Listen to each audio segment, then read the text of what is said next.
Hello नमस्कार दोस्तों, स्वागत है आपका अपने YouTube चैनल विजय की ओर पर। तो दोस्तों, आज अपने इस क्लास में अननोन अनुपात निकालना सीखेंगे। तो आइए समझते हैं कुछ एग्जाम्पल के जरिए। जैसे मान लो हमें दे रखा है 3:x समानुपात 4 अनुपात यहाँ पे मान लो 24 अनुपात दे रखा है 15। ठीक है, 3:x समानुपात 24 अनुपात 15। तो हमें क्या करना है, x का मान ज्ञात करना है। ठीक है, अगर हमें इस तरह से सवाल आ जाए कि यदि इतने अनुपात इतने बराबर दे रखा है तो x का मान ज्ञात कीजिए, x का मान ज्ञात कीजिए, ज्ञात करिए। ठीक है, इस तरह से। तो अब इसमें क्या होता है, इसमें अननोन जो हमारा x दे रखा है वो हमें ज्ञात करना है। अब इसका सिंपल फंडा क्या है, देखिए पहले तो समझ लीजिए समानुपात है। नहीं, समानुपात का मतलब क्या है, समानुपात, समानुपात का सिंबल ये दे रखा है। नहीं, जब इस तरह से दो अनुपात जुड़े हों तो उसे समानुपात के जरिए जोड़ते हैं। और समानुपात एक तरह से किसकी तरह ट्रीट करता है, जैसे इक्वल की तरह है। अब वो इसमें समानुपात का मतलब होता है कि दो अनुपात अगर बराबर है, जैसे मान लो a और b है और एक अनुपात है c और d, ये दो अनुपात हैं और ये आपस में बराबर हैं तो क्या कहलाएंगे, समानुपाती कहलाएंगे। ठीक है, तो इसका मतलब हम समानुपाती के चिन्ह को किस तरह से लगा देते हैं, इस तरह से। अब हमें जब सॉल्व करे जाते हैं तो हम इसकी जगह तो हम बराबर लिख लेते हैं, है नहीं। इस अनुपात को हम कैसे लिख सकते हैं, a/b, और इसकी जगह बराबर, और इसको हम किस तरह से लिख सकते हैं, c/d। अब अगर इसे हम सॉल्व करेंगे तो क्रॉस में मल्टीप्लाई करेंगे तो a की d की गुणा करेंगे तो ad हो जाएगा, और b की और c की गुणा करेंगे तो क्या आ जाएगा, bc आ जाएगा। इस निष्कर्ष से हम ये निकाल सकते हैं कि जब हम इसे सॉल्व कर सकते हैं और कोई संख्याएं समानुपात में दे रखी हों, यानी जब चार संख्याएं, चार मतलब संख्याएं समानुपात में दे रखी हों, दो अनुपात आपस में बराबर दे रखे हों, ये जुड़े हों, तो उन्हें हम किस तरह से सॉल्व कर सकते हैं कि पहला, और देखो जब सॉल्व करेंगे इस अनुपात को चारों को तो कैसा आएगा, जो समानुपाती होगा तो पहला और ये d क्या है, अंतिम पद, तो पहले और अंतिम पद का गुणनफल बराबर आ रहा है, किसके बराबर आ रहा है, जो अंदर वाले अंतिम, जो अंदर वाले पद हैं दोनों, उनके गुणनफल के बाहर वाले पदों का गुणनफल बराबर आ रहा है। तो ये कॉन्सेप्ट हम अपनाएंगे यहाँ पे। जब हम x का मान निकाल रहे होंगे इसमें, तो हमें ये बात ध्यान रखनी है कि जो बाहर वाले पद हैं उनकी गुणा या उनका गुणनफल किसके बराबर होगा, जो अंदर वाले पद हैं उनके गुणनफल के बराबर होता है। तो बस ये मैंने यहाँ से भी दिखा दिया है और आपको ये बात याद रखनी है। ठीक है, तो देखो इसे आसान नहीं निकालना, कैसे निकालनी है भाई, हमें क्या करनी है, अंदर वाले पदों की गुणा क्या करनी है, बराबर। तो हम लिख लेंगे 24x इज इक्वल टू कितना हो जाएगा, 3 और 15, इनका मल्टीप्लीकेशन इसके बराबर होगा, यानी बाहर वाले पदों का गुणनफल अंदर वाले पदों के गुणनफल के बराबर होता है। ये बात आपको याद रखनी है। अब हमें क्या निकालना है, x का मान। जब x का मान निकालेंगे तो गुणा की वस्तु कहाँ पे चली जाती है, गुणा की वैल्यू जाती है बटे में। तो हम इसे कैसे कर देंगे, 3 × 15 और बटे कितना आ जाएगा, 24। अब इसे सिंप्लीफाई कर लेंगे और हमारा आंसर आ जाएगा। देखिए कितने सॉल्व करेंगे इसे, 3 से इसे काटेंगे तो कितना आ जाएगा, 3 × 8 = 24। अब कोई संख्या ऐसी है जो इसे काट सकती है, तो अब ऐसी कोई संख्या मौजूद रहे जो 15 8 को एक साथ काट दे, तो यही हमारे सवाल का क्या हो जाएगा, आंसर हो जाएगा। x का मान कितना आ जाएगा, 15/8 सवाल का आंसर होगा। ठीक है, तो इस तरह से हम निकालेंगे। तो ऐसे ही सवाल मैं और करवाता हूँ। ठीक है, कुछ सवाल हम सीखेंगे और इसके बाद में जो इससे अगली क्लास होगी उसमें सीखेंगे अपने। ये मैं छोटी छोटी क्लास इसलिए बना रहा हूँ ताकि आपको देखने में भी दिक्कत ना हो और आप बोरियत भी ना हो, है। तो जैसे अभी इसमें इस तरह के सवाल सीख ले। इससे पिछली वाली जो क्लास थी अपने, उसमें क्या सीखा था, मर्ज करना सीखा था, और इस मर्ज करने वाले के बाद में जो सीखा था अपने, वो सीखा था मिश्रित अनुपात निकालना। इससे पहली वाली क्लास में मिश्रित अनुपात की, और इससे पहली वाली मिश्रित अनुपात से जो पहले ने बताया था वो बताया था मर्ज करना।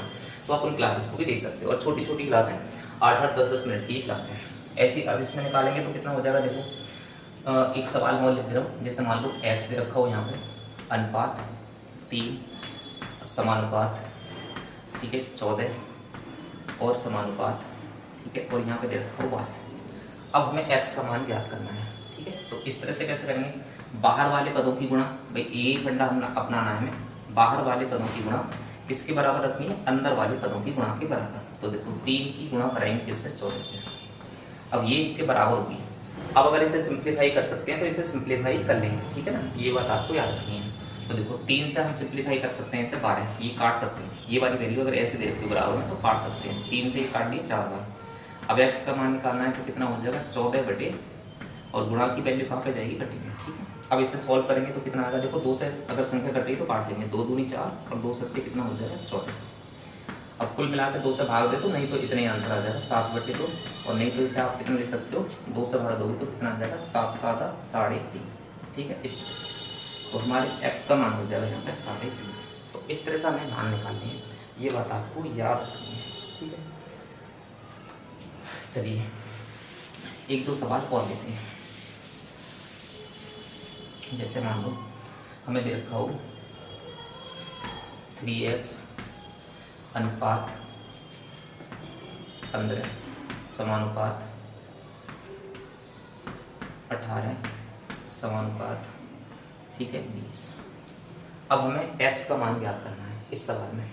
ये अपने पास में सवाल है कि भी इसमें x का मान ज्ञात कीजिए। तो देखिए कैसे करेंगे। अपना तरीका क्या है कि बाहर वाले पदों की गुणा, तो हम क्या करेंगे 3x गुणा 20। बाह्य पदों का गुणनफल किसके बराबर होगा, अंत्य पदों के गुणनफल की। तो अंत्य पद कौन से पड़ेंगे 15 18, तो इसके हम बराबर लगा देंगे 15 18। अब यहाँ से हम कोशिश करेंगे कि भी हमारे x का मान निकल आ जाए। अब देखिए इसे सॉल्व करेंगे तो कितना आएगा, ये है 18। अब अगर कोई वैल्यू हमारी इधर से इधर कट रही है तो हम काट लेंगे। जैसे 3 से 15 कट जाएगा, 3 से काटेंगे 15 कितनी बार कट जाएगा, 3 पंजे 15।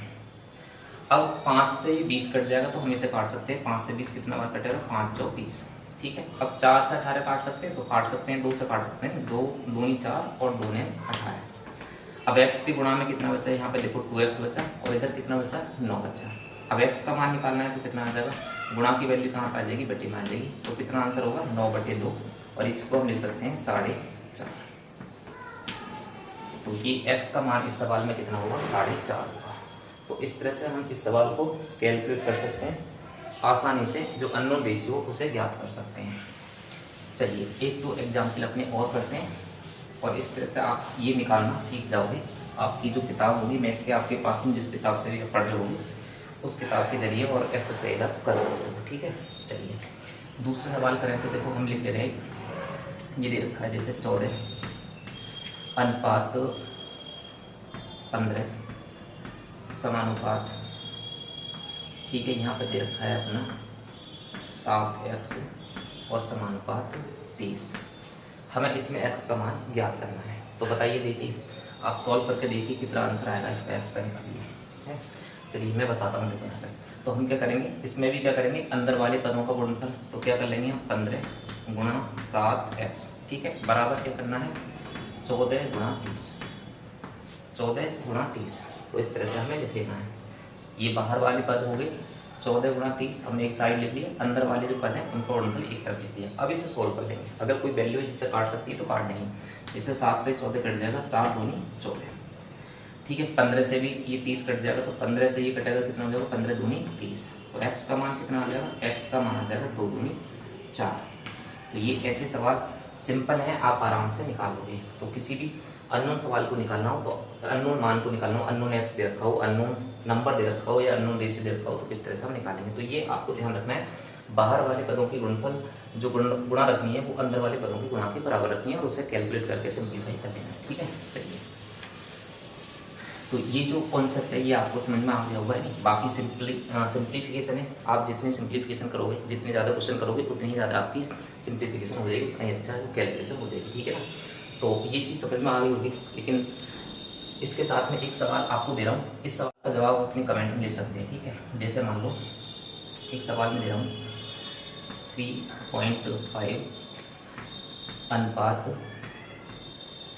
4x समानुपात 5 अनुपात 7। ठीक है, ये है 3.5 है, ये ध्यान रखना है। ये 4x है और यहाँ समानुपात का चिन्ह, ठीक है, ये समानुपात का चिन्ह, समानुपात 5 अनुपात 7।